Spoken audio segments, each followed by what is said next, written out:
ओम शांति। आज है 10 जून 2023 की मुरली। आज की मुरली का मुख्य सार बाबा ने कहा, मीठे बच्चे, अशरीरी बनने की ड्रिल नंबर 1 ड्रिल है। इससे वायुमंडल में सन्नाटा छा जाता है। बाप का डायरेक्शन है, इसी ड्रिल का अभ्यास करो। प्रश्न: दुनिया के अनेक विघ्नों के बीच में रहते हुए एक रस और खुशी में कौन रह सकते हैं? उत्तर: जो किसी भी विघ्न की परवाह नहीं करते। तुम्हारे दुश्मन तो अनेक हैं, विघ्न डालेंगे, कलंक लगाएंगे, गाली देंगे, लेकिन याद रहे कि कलंक लगने से ही तुम कलंगी धड़ बनते हो। कहते हैं श्री कृष्ण ने चौथ का चंद्रमा देखा, इसलिए उस पर कलंक लगे, लेकिन अभी तुम बच्चों पर बहुत कलंक लगते हैं। अंत में तुम कहेंगे, हे भारतवासियों, देखो तुमने बहुत कलंक लगाए और हम अभी कलंगी धड़ बनते हैं। आज की मुरली का मुख्य पॉइंट्स बाबा ने कहा, कलंक लगने से ही तुम कलंगी धड़ बनते हो, इसलिए कभी कोई गाली दे या कलंक लगाए तुम्हें परवाह नहीं करनी, विघ्न तो आने ही हैं। अशरीरी बनने की ड्रिल नंबर 1 ड्रिल है। इससे वायुमंडल में सन्नाटा छा जाता है, इसलिए इस ड्रिल का अभ्यास निरंतर करते रहो। यही बाप का डायरेक्शन है। अपने हर कर्म से बाप, टीचर, सतगुरु तीनों का शो करना है। ट्रेन में आते जाते तुम बहुत अच्छी सर्विस कर सकते हो। गाड़ी का डिब्बा ही तुम्हारी प्रजा बन जाएगा।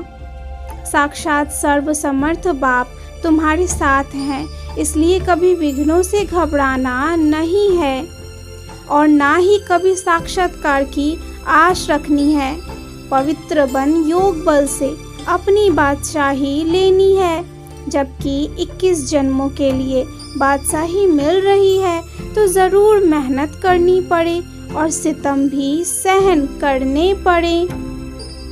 तुम मुझे अपना वारिस बनाओ तो मैं तुम्हारी इतनी सेवा करूँगा जो तुम्हारा अपना बच्चा भी कभी नहीं कर सकेगा। तुमको 21 जन्मों के लिए राज्य भाग्य दूंगा। फिर भी अगर कोई वारिस न बनाए तो उनकी अपनी तकदीर।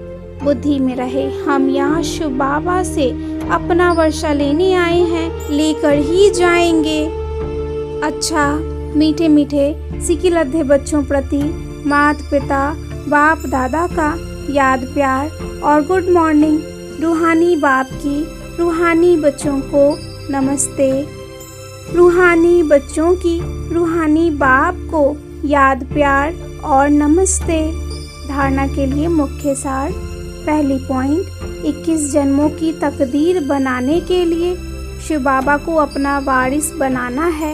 हर कर्म से बाप, टीचर, सतगुरु तीनों का शो करना है। दूसरी पॉइंट, ज्ञान क्लियर मिल रहा है, इसलिए साक्षात्कार की आस नहीं रखनी है। साक्षात सर्वसमर्थ बाप हमारे साथ हैं, इसलिए विघ्नों से घबराना नहीं है। वरदान: मेरा बाबा के स्मृति स्वरूप द्वारा समर्थियों का अधिकार प्राप्त करने वाले समर्थ आत्मा भव। मेरा बाबा की स्मृति स्वरूप द्वारा समर्थियों का अधिकार प्राप्त करने वाले समर्थ आत्मा भव। कल्प पहले की स्मृति आते ही बच्चे कहते तुम मेरे हो और बाप कहते तुम मेरे हो। इस मेरेपन की स्मृति से नया जीवन, नया जहान मिल गया और सदा के लिए मेरा बाबा इस स्मृति स्वरूप में टिक गए।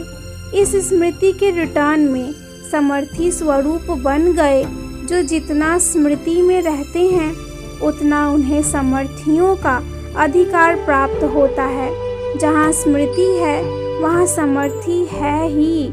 थोड़ी भी विस्मृति है तो व्यर्थ है, इसलिए सदा स्मृति स्वरूप सो समर्थ स्वरूप बनो। स्लोगन है, हार्ड वर्कर के साथ साथ स्थिति में भी सदा हार्ड मजबूत बनो। हार्ड वर्कर के साथ साथ स्थिति में भी सदा हार्ड मजबूत बनो। अच्छा, ओम शांति।